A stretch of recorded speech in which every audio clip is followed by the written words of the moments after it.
Mana masalah saya apabila melakukan hubungan intim, perasaan sakit saya semasa melakukan hubungan intim semakin ketara. Assalamualaikum, nama saya Yah. Hari ini saya akan berkongsi sesuatu yang saya telah simpan lama tentang fibroid dalam rahim saya sebesar 12 cm.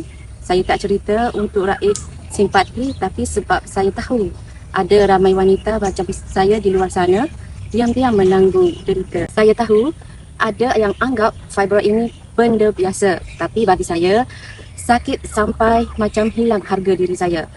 Head saya datang berpanjangan, lebih daripada 2 minggu, darah pekat, sakit pinggang, tidak dapat tidur malam dan mengganggu tidur malam saya. Tapi yang paling berat, hubungan seksual saya dengan suami semakin membimbangkan, di mana masalah saya apabila melakukan hubungan intim, perasaan sakit saya semasa melakukan hubungan intim semakin ketara. Suami hanya memandang saya, hubungan kami semakin hari semakin meruncing.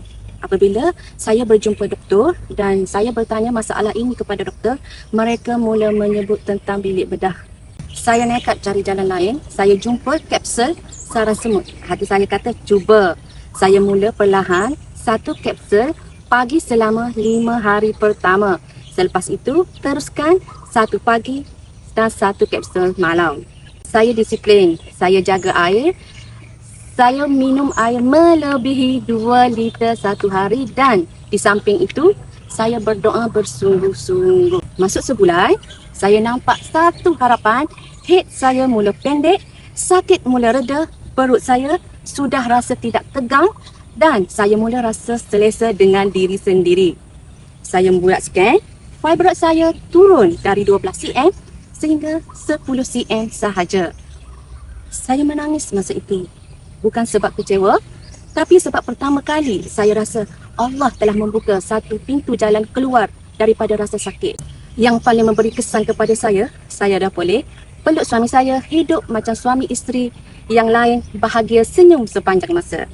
Kalau anda ada fibroid, head tidak teratur atau rasa terganggu sampai rasa hilang harga diri, jangan biarkan. Jangan biar benda ini meragut kebahagiaan awak. Cuba ikhtiar. Terima kasih kapsul sarang semut dan terima kasih ya Allah sebab beri saya peluang untuk pulih. Bukan sekadar tubuh, tapi ia memberi kepada jiwa saya juga. Kalau anda ingin dapatkan kapsul sarang semut, jangan lupa tekan link di bawah.